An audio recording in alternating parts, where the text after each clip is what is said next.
अस्सलाम वालेकुम दोस्तों, आपका स्वागत है मेरे चैनल रिव्यू ट्यूब में। और आज मैं जो ख़ास आरआरबी एनटीपीसी एग्ज़ाम देने वाले हैं उनके लिए वीडियो लाई हूँ। उनको क्या पढ़ना है, कितना पढ़ना है, उसके लिए आपको फ़िक्र करने की ज़रूरत नहीं है, क्योंकि मैं जो है वो सिलेबस बहुत ही आसान करने वाली हूँ और बस चुने हुए कुछ किताबों को आपको मैं सजेस्ट करूँगी पढ़ने के लिए। डोंट वरी, यहाँ पे 5 दिख रहे हैं आपको, पर उसमें भी आप चाहे तो सिर्फ 3 को ही चूज़ कर सकते हैं। तो सबसे पहले देख लेते हैं कि किसी भी एग्ज़ाम देने से पहले हमें उसका सिलेबस को अच्छे से फॉलो करना ज़रूरी है। तो आरआरबी एनटीपीसी जो है वो 2 फेज़ में होने वाला है। पहला CBT 1 देन CBT 2। मैंने उसे एक नोट डाउन कर लिया है ताकि मैं आपको अच्छे से समझा सकूँ। तो देखिए, यहाँ पे 3 चीज़ें आएंगी। पहला है जनरल अवेयरनेस, जो 40 मार्क्स का है। जनरल अवेयरनेस में आपका क्या होगा, जैसे फीफा वर्ल्ड कप, ये सब रिलेटेड, स्पोर्ट्स से रिलेटेड, अवार्ड से रिलेटेड, साहित्य अकेडमी अवार्ड किसको मिला, सब आप देख सकते हैं। तो जनरल अवेयरनेस में वही साइंस, ज्योग्राफी, हिस्ट्री मिला के 40 टोटल, एंड मैथमेटिक्स में 30 मार्क्स का। तो मैथमेटिक्स आप सोच सकते होंगे किस टाइप का आएगा। ऑफकोर्स प्रॉफिट एंड लॉस उसमें इंक्लूड है, एज प्रॉब्लम्स इंक्लूड है, और भी जो सारे कॉमन जो मैथमेटिक्स है वही सारी चीज़ें आप मान ले सकते हैं। नेक्स्ट है जनरल इंटेलिजेंस एंड रीजनिंग, वो भी 30 मार्क्स का आएगा। जनरल इंटेलिजेंस देखिए, हम सभी को लगता है कि इसमें हमारी पकड़ बहुत स्ट्रांग है, पर कभी कदार कुछ ऐसा दे देता है कि उसके वजह से बहुत ज़्यादा टाइम कंज्यूम्ड हो जाता है, तो हम बाकी चीज़ें नहीं कर सकते। तो जनरल इंटेलिजेंस पे उतना भी ओवर कॉन्फिडेंस ना होइए। जस्ट हाँ, आप प्रैक्टिस करते रहिए, इंशाल्लाह आप इसमें फुल मार्क्स लाएंगे। तो ये जो गया था, ये CBT 1 का 40 30 30, तो सभी के लिए आपको 1 मार्क मिलेगा। टोटल 100 मार्क्स एग्जाम है और 90 मिनट्स मिलेगा। सो आपको एक क्वेश्चन अटेम्प्ट करने के लिए 1 भी मिनट नहीं मिलेगा, 1 से भी कम मिनट मिलेगा। तो इस तरह से आपको उस घर से सोच के जाना है कि आप किस पर कितना टाइम वेस्ट करेंगे, है ना। पहले तो जनरल अवेयरनेस देख लेना है कि आपको कौन सा आता है, जल्दी से उसको मार देना है। नेक्स्ट आप मैथमेटिक्स भी आप फटाफट एक बार देख ले कौन सा आता है, वो बन जाता है तो ठीक है, नहीं बनता है तो उसको स्किप करके जनरल इंटेलिजेंस में जाए। ट्राई करें एटलीस्ट 2 बार पूरे पेपर को कंप्लीट करने का।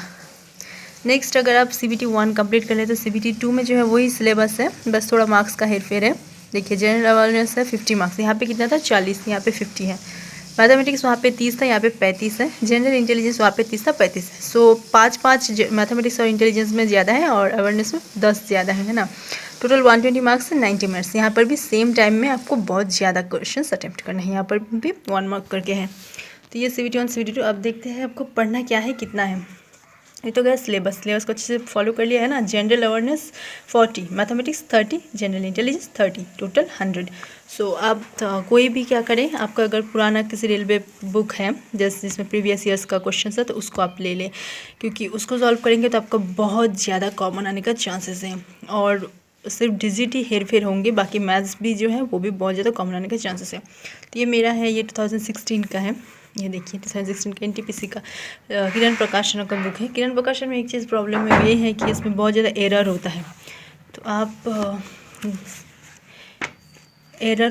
आप उसके लिए क्या करें, आप ज़रूरी नहीं कि सिर्फ आंसर मैच करें, आप उसका सॉल्विंग भी देख लेंगे, एक्सप्लेनेशन, तो आपको पता चल जाए कि वो आपने सही किया है या गलत किया है। तो सिर्फ आंसर देखकर आप ऐसा समझ ली कि अरे मेरा गलत हो गया, नहीं, आप एक्सप्लेनेशन भी देखें। तो ये किसी तरह का एक ऐसा बुक आप लेकर उसे सॉल्व कर सकते हैं। देखिए, यहाँ पे रीजनिंग भी है।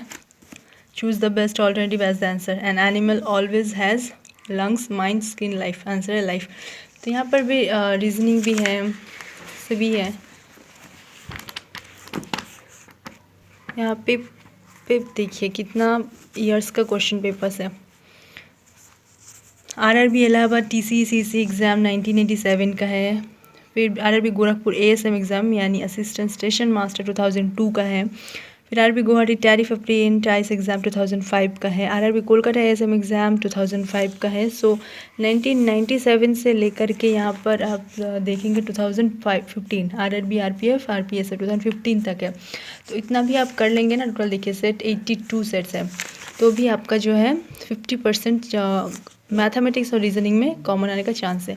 और क्योंकि ये एग्ज़ाम बहुत साल बाद हो रहा है, तो क्वेश्चंस जो है जनरल अवेयरनेस के बारे में मैं बता रही हूँ, वो क्वेश्चंस में थोड़ा हेर फेर होने की चांसेस है, क्योंकि पहले जो आता था बहुत इजी आता था, हिस्ट्री का बहुत कॉमन क्वेश्चंस बहुत रिपीट होता था, स्पीडी से ही हमको 80% मिल जाता था। जियोग्राफी भी बहुत कॉमन होता था, कौन सी नदी के ऊपर कौन सा डैम है, यही सब चीज़ें आता था हर बार। पर इस बार जो है, इस बार आई थिंक साइंस ज़्यादा देने के चांसेस है और करंट अफेयर्स भी ज़्यादा देने के चांसेस हैं। फिर भी आप इसको एक अपनी पसंद की कोई इस पुरानी किताब को आप सॉल्व कर ले पहले, इन केस ऑफ मैथमेटिक्स और रीजनिंग, और क्वेश्चंस भी ना छूटे। देखिए, जनरल अवेयरनेस आप इससे भी प्रिपेयर कर सकते हैं, ऐसा नहीं है कि ये पुराना है तो आप इससे नहीं कर सकेंगे, नहीं। इसमें आप देखेंगे कि जैसे करंट अफेयर्स में क्या मांगा है ना, उस साल का क्या था। जैसे 1987 में कौन बनी थी मिस यूनिवर्स, तो आप क्या करेंगे 2020 का देखेंगे, बस ईयर का डिफरेंस है, क्वेश्चन तो सेम है और आंसर भी थोड़ा डिफरेंट है। तो इससे भी आप करंट अफेयर्स जो है वो प्रिपेयर कर सकते हैं, क्योंकि क्वेश्चन आप कैसा होगा वो समझ जाएंगे। और अब मैं बात करें तो स्पीडी की, इसमें भी बहुत ज़्यादा एरर है, बहुत ज़्यादा गलत लिया हुआ है बहुत सारे क्वेश्चंस का आंसर्स। तो आप अगर आपने अगर पढ़ा हुआ है कहीं पर वो क्वेश्चन, तो आपको समझ में आएगा यार ये यहाँ गलत लिया हुआ है। पर अगर नहीं पढ़ा है तो आप यहीं पर से वो गलत ही आप याद कर लेंगे, फिर वो एग्ज़ाम में आप गलत लिख सकते हैं। तो बेटर होगा कि आप ना ये सब अगर आप चीज़ें पढ़ चुके हैं तो इट्स ओके, पर मैं ज़्यादा ध्यान दूँगी ये पीछे वाली चीज़ में। यहाँ पे पीछे ये देखिए कंप्यूटर का है, मैं पेज 175 168 ये सब का बारे में बता रही हूँ पीछे की तरफ। जहाँ पे ना देखिए, यहाँ पे क्या है, यहाँ पे तो पूरा ईयर का है, जैसे 2016 का RRB ASM एग्ज़ाम ये सब है। पर यहाँ पे नहीं, यहाँ पे क्या है, सिर्फ क्वेश्चन आंसर्स है, सिर्फ क्वेश्चन आंसर्स है। तो यहाँ पे नहीं है कि कौन सी ईयर में आया है, ऐसा नहीं है। तो यहाँ से आप history, geography, politics, economics, computer ये सब यहाँ से पढ़ लें, क्योंकि यहाँ पे गलत नहीं है, यहाँ पे सब 100% सही है। तो क्योंकि आप जब पहली बार पढ़ रहे हैं तो आपको 100% जो है वही सही याद रखना चाहिए, तो इसलिए मैं पीछे से सलाह दूँगी। स्पीडी का पीछे से यहाँ से पढ़ सकते हैं। एंड नेक्स्ट जो है, अगर आपके पास ऐसा लूसेंट है तो बहुत बढ़िया है। देखिए, ये इंग्लिश का है और ये हिंदी का है। सो अगर हमारे दोस्त इंग्लिश मीडियम वाले हैं तो ये किताब फॉलो करें, और जो हिंदी मीडियम है वो ये वाले। वैसे मैं बेसिकली सलाह दूँगी, अगर आप इंग्लिश मीडियम भी है पर अगर आप थोड़ी हिंदी जानते भी हैं तो आप ये करें, क्योंकि इसमें ना उससे कम सिलेबस है। आई मीन इसमें ज़्यादा वो ब्रॉड करके दिया हुआ है, पर इसमें वो छोटा दिया हुआ है और अच्छी चीज़ें ज़्यादा दिया हुआ है। सो हिंदी वालों के लिए फ़ायदेमंद है, इस हिसाब से हिंदी वाले थोड़े बेनिफिट्स पाएंगे और इससे आप पढ़ सकते हैं। देखिए, यहाँ पर भी आपको पूरी चीज़ें, इतनी मोटी किताब बस कुछ 15 दिन में फिनिश नहीं कर सकते और नहीं करने की ज़रूरत भी नहीं है। आप यहाँ से देखिए, जैसे जीव विज्ञान है ना, जीव विज्ञान का आप जो मेन चीज़ है वो सब आप बस एक बार पढ़ लें। जैसे देखिए ना, यहाँ पे बोल्ड करके दिया होगा, जैसे यहाँ पे इसका कितना ये डिवीजन से, इंटरफेस, मेटाफेस, प्रोफेस, ये सब उतना ज़रूरी नहीं है उतना डिटेल से पढ़ने की। जस्ट कि मेटाफेस में क्या होता है, प्रोफेस में क्या होता है, बस उससे एक बार याद रख लें। यहाँ से आप जीव विज्ञान, भौत विज्ञान, फिजिक्स, केमिस्ट्री, बायोलॉजी पढ़ सकते हैं एंड हिस्ट्री, जियोग्राफी भी यहाँ से पढ़ सकते हैं। कि लूसेंट जो है मेरे लिए तो बहुत बढ़िया है, ये किसी भी एग्ज़ाम के लिए बहुत अच्छा माना जाता है किताब। यहाँ पे देखिए आधुनिक भारत है। सो आप इस जनरल नॉलेज के लिए, करंट अफेयर्स के लिए नहीं बल्कि जनरल नॉलेज, जैसे मैंने को बताया ना, जनरल अवेयरनेस में current affairs, international current affairs के अलावा भी आएंगे हिस्ट्री, ज्योग्राफी, साइंस वगैरह वगैरह। तो जो हिस्ट्री, ज्योग्राफी, साइंस वगैरह वगैरह वो यहाँ से आप पढ़ सकते हैं लूसेंट और स्पीडी से। और जो रहा करंट अफेयर्स और इंटरनेशनल करंट अफेयर्स, वो तो आपको दोस्त मोबाइल से ही देखना पड़ेगा। और मोबाइल से आप मैं एक ऐप आपको सलाह दूंगी डिस्क्रिप्शन बॉक्स में, आप उससे चाहे तो आप इंस्टॉल कर सकते हैं। ब्लू कलर का है वो, करंट अफेयर्स लिखा हुआ एक ऐप है, वो मैं भी पढ़ती हूँ, आप भी उससे पढ़े तो उससे बहुत कॉम्बिनेशन आएगी। और जैसे मैंने आपको बताया कि यहाँ से जो है क्वेश्चन का आप इस तैयारी कर सकते हैं। क्या जैसे आपने देख लिया कि इतने साल में सरस्वती सम्मान किसे मिला था, तो उसको क्या करना है, आपको 2020 लेकर चलना है। 2020 में सरस्वती सम्मान किसे मिला, तो इस तरह से हम देख सकते हैं किस तरह किस टाइप का पैटर्न का क्वेश्चन आएगा। बस उसका क्या है, ईयर चेंज है और आंसर चेंज है।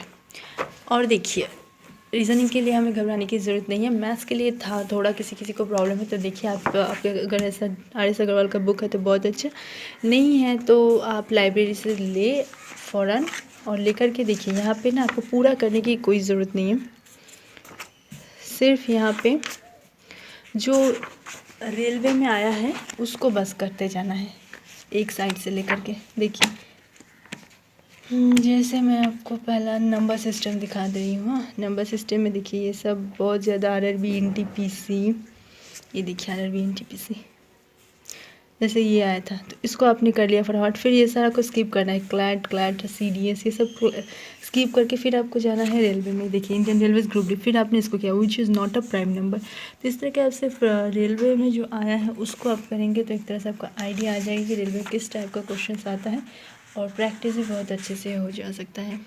फिर देखिए अभी बैंक रिक्रूटमेंट है, इसको भी स्किप करना है। सिविल सर्विस स्किप करना है। ओनली रेलवे से रिलेटेड क्वेश्चंस आप सॉल्व करेंगे तो एक चैप्टर आपका आधे घंटे में बन जाएगा। इस तरह से आपको यहाँ पे टोटल कितने सारे चैप्टर्स हैं, यहाँ पे टोटल देखिए मैथ्स का टोटल 35 में से ये सब उतना इम्पोर्टेंट नहीं है, बैंक का डिस्काउंट ये सब नहीं आता है। ये 30 परम्यूटेशन कॉम्बिनेशन तक इम्पॉर्टेंट है। 30 चैप्टर्स आप अगर एक में आध घंटा वेस्ट करेंगे तो लगभग आपका एक हफ्ता में मैथ्स कंप्लीट हो जाएगा, है ना। अगर दिन में 2 घंटे करके भी देंगे तो मैथ्स आपका एक हफ्ते में कंप्लीट हो जा सकता है इस तरह से। तो डॉक्टर RS अग्रवाल मैथ्स के लिए मैंने आपको सलाह दे दी। एंड करंट अफेयर्स के लिए तो आपको न्यूज़ घाटनी पड़ेगी इंटरनेशनल करंट अफेयर्स के लिए। और जो हिस्ट्री ज्योग्राफी वगैरह साइंस है उसके लिए तो लूसेंट मैंने बताया। लूसेंट से पहले आपको स्पीडी देखना है, स्पीडी से भी पहले आपको ये देखना है, ये जो है ये प्रीवियस ईयर का क्वेश्चन है। इस तरह से आप करेंगे ना प्रिपरेशन तो इंशाल्लाह आप फर्स्ट फेज़ में ज़रूर कामयाब होंगे। और अगर आपको इससे रिलेटेड और भी कुछ जानना चाहते हैं तो आप कमेंट बॉक्स में कमेंट करें। Bye bye.